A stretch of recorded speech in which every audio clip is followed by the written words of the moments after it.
I mean, listen, we talking about practice, not a game, not a game. If you're looking for the best basketball talk in the universe, you just found it. This is Deep Hoops, where fans are the host. Tim Brayboy, Troy Ramel Royal, and me, your point guard, Jehudi. We're talking basketball, all basketball, and nothing but basketball. So sit back and enjoy the best basketball talk in the podcast universe. This is Deep Hoops.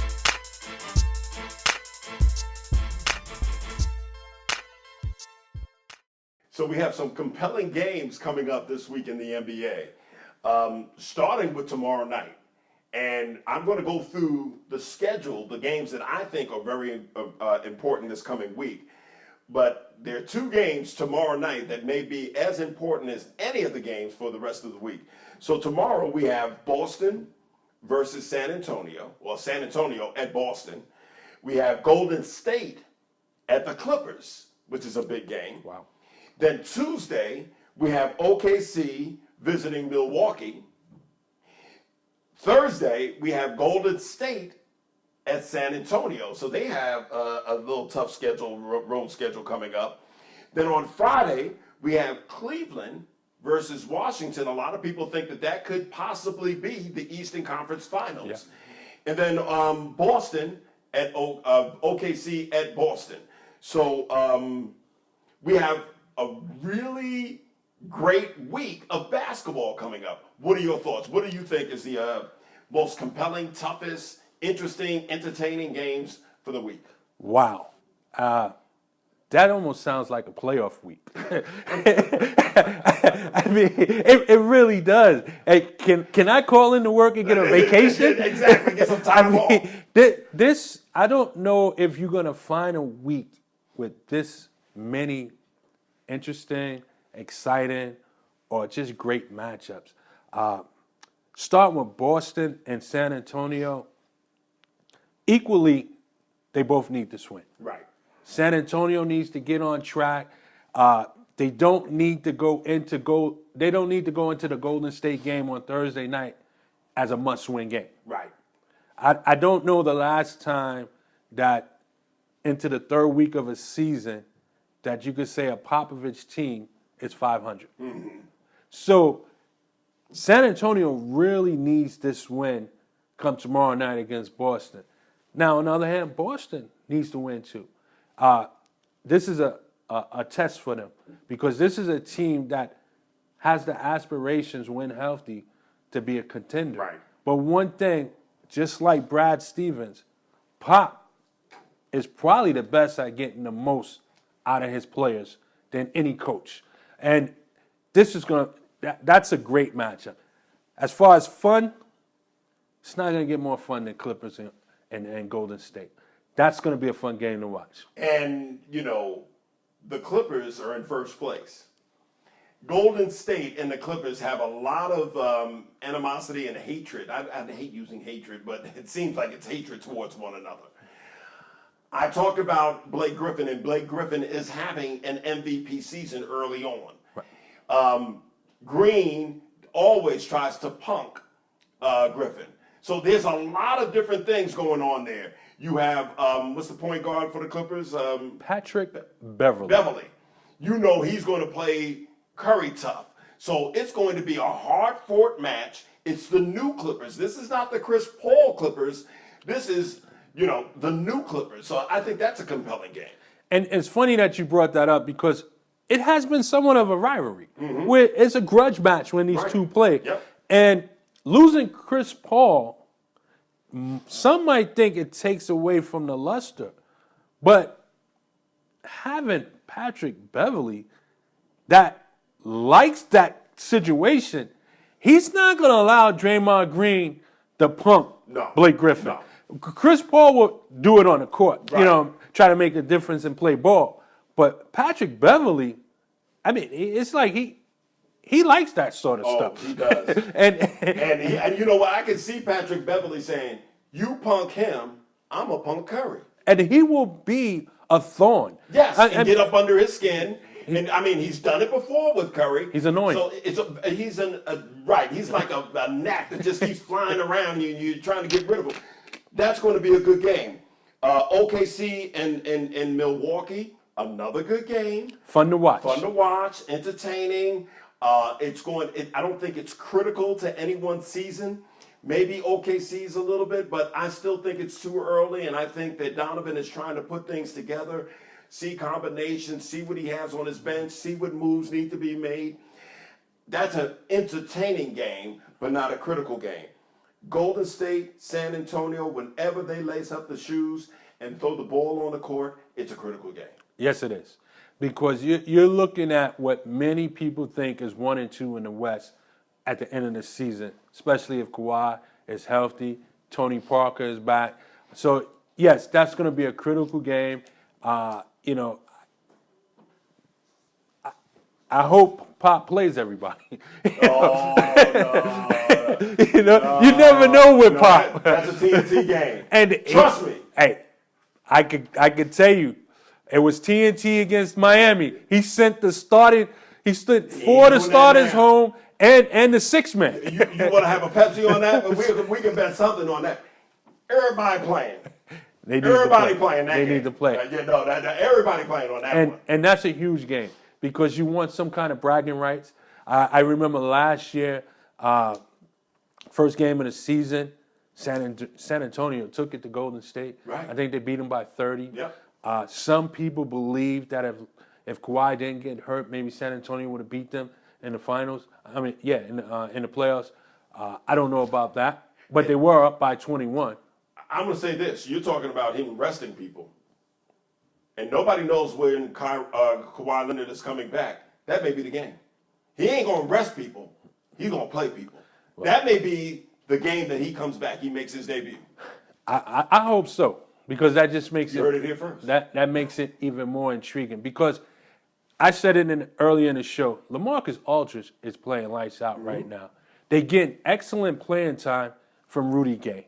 It's not standout, but it's good. Right, solid. It's good. Now, you bring a Kawhi Leonard in, and maybe now Rudy Gay is just coming off the bench with Ginobili, or do you move LaMarcus Aldridge to the center and let them go small at the 3-4 with Rudy Gay and Kawhi Leonard? So it's some things that can happen there, but having Kawhi Leonard going up against Golden State, it would be huge. And you said a lot of people would arguably say that San Antonio against Golden State is the Western Conference Final. Well, arguably, people will say that Friday's game is the Eastern Conference Final. Cleveland against Washington. Cleveland is playing, having a rough go of it right now. But you know what? This is the type of game I see Cleveland showing up for. Right. And I agree with you. This might be the biggest game of the week. And I'll tell you why. Washington went on the West Coast. They had Mr. LeVar Ball talking mess about how they will not beat Lonzo and the Lakers, and they didn't. They went to Golden State, got into a little scuffle, lost there, and then they had nearly a 50-point win against Sacramento. I think Washington is going to regroup and get it together, and to play Cleveland, that's going to be a huge matchup. And I think by the time that game comes around, Washington is going to be whole, and I think they're going to be prepared and ready to go. And to your point, it's one thing Cleveland losing to the Knicks. It's one thing Cleveland's losing to Orlando. These teams are not guaranteed to be there in April or in May. But Washington is going to be there. And the teams that they thought they're going to face, what did they do? They beat Boston. They beat Boston. They thought they might be able to face Milwaukee. They beat Milwaukee. The lesser teams, I get out of here. They didn't do anything. Washington is a game that they're going to be up for. Right. And I think you're going to get the best of Cleveland. Tyronn Lue is going to have a game plan, and they're going to be prepared for that game. No doubt. That's going to be the best. To me, that's the biggest matchup of the week. It's Golden State against San Antonio or Golden State against the Clippers. They're all big ones. And then lastly, Boston against OKC. Not at that caliber, but a very interesting game. Well, here's what happens. I think what makes that game an interesting game or a huge game because with OKC now on the road, if OKC loses to Milwaukee, they're going to need that win. Right. They're going to need that win. And if Boston loses to San Antonio, they're still going to be in the need of that big win against a big team. So right. it all depends on what happens early in the week that could determine how big and important this game that game could be. Yeah. Well, we're at that point in the show that we have our closing comments. My closing comments today is going to center around a head coach. His team is off to a 4-1 start, and that is Frank Vogel. I believe Frank Vogel is a top 10 head coach in this league. I don't think he gets the credit he deserves. This guy has been coaching, now he's entering his 7th full season. He's had 6.5 years under his belt. He started coaching in Indiana when Jim O'Brien was fired midway through the season, and he took over and propelled the Indiana Pacers to a playoff team. In his tenure with the Indiana Pacers, they reached the conference finals twice, to lose to the Big Three in Miami each time. He's done a great job. The one year he did not make the playoffs was in the absence of Paul George when he broke his leg, that severe injury. But the following year, when Paul George came back, they regained their trip to the playoffs. I never thought that he should have been fired from or let go from Indiana. I thought Larry Bird used him as the scapegoat. This guy can coach. He's gone on to Orlando, and in his first year, they suffered. It wasn't his guys. He didn't really have an imprint on the team.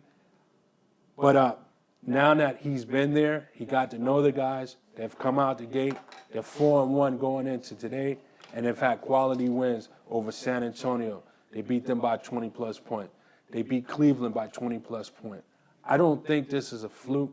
I think this team is ready to be a contender for an 8th spot in the East. But it all starts with Frank Vogel. This is a guy that got his opportunity under Rick Pitino in Boston. He served as a video coordinator for 5 years, eventually getting an assistant coach with the Boston Celtics. That eventually led him to be assistant coach with the Philadelphia 76ers. He spent a year with the Lakers organization as an advanced scout, and also a year with the Washington Wizards as an advanced scout before taking an assistant coach job with the Indiana Pacers and going on and becoming the head coach. So Frank Vogel, I don't know where he fits as far as is he 6, 7, 8, 9, but he is a top 10 coach in this league, and he's someone to be reckoned with. So to Frank Vogel and Orlando Magics, I look forward to a season, your second season under your guidance, and I look for Orlando Magics to make the playoffs. Frank Vogel, great coach, great guy. Have a good season. Good luck to you. Frank Vogel is doing a damn good job, and when we talked about our sleepers, we slept on them. Yes. They're fully woke, and they're going to stay woke. Yes. They are really playing some good ball. Great closing comments. My closing comments is dealing with the people that run the basketball organizations, the GMs, the presidents of operations. There was an article that was written, and I saw it on Score. And it talked about Ryan McDonough. Now, most of you may not know who Ryan McDonough is. Ryan McDonough is the GM for the Phoenix Suns. And he had the nerve, he had the audacity, after firing Earl Watson, to say, maybe I have a few regrets of not interviewing anyone else before hiring Earl Watson. Now, this is the man that fired him after the first season, he coached the season. 3 games into the second season, he fired him. Did you not realize that he wasn't going to be the person for the job before those first 3 games? Did you have to go ahead and get him started? And then you admit that you should have interviewed other people, but you gave him the job? Dude, why aren't you fired? Could it be because your father is the famous sportsman, Will McDonough?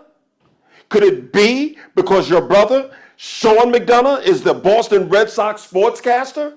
Could it be because your other brother, Terry McDonough, is the vice president of operations for the Arizona Cardinals? Could it be nepotism has your job for you? See, instead of Earl Watson being the scapegoat, you should have been fired. But see, this is systematic of what's going on in the NBA and why there are only a few teams that get the top players because the top free agents look around and they not only look at what's happening on the court, they're looking at what's happening behind the scenes. Who's the GM? What deals are they making? Who are they hiring for coach? Who do they have as athletic trainers? They look at all of this because this is their livelihood. This is their brand. And you say, I could have made a mistake. No, you did make a mistake, Ryan. And the biggest mistake is the owner of the Phoenix Suns for keeping you in your job. If Earl Watson got fired, you should be on the unemployment line as well. But maybe Daddy is keeping your job for you. That's my closing comments. Wow. Powerful. Listen, we're not experts, but we are passionate fans talking about the game that we love, the NBA and basketball. So check us out on Twitter. Follow us on Twitter. You see it right here. Follow us on Facebook. You see it right here. Follow us on YouTube. You see it right here. We're a part of NewFlavorTV, and we are doing some great things. Look for documentaries and a whole bunch of other things coming to you from NewFlavorTV and Deep Hoops. Ra, anything that you want to say? Hey, give us comments. Text us. Give us thoughts. Give us ideas. We want to hear from you. As I said once before, we're fans, but we want to be the voice of all fans. So let us know what you're thinking. Hit us up. We'd love to hear from you. Thank you for tuning in and keep watching us. And remember, Ra the GM, that's a segment that we're going to do once a month. If you think that you can out GM Ra, bring it on. Ra is on for all takers. He's ready to hear what you have to say, and he will refute it if it makes no sense. We love you. We'll see you next time. Peace.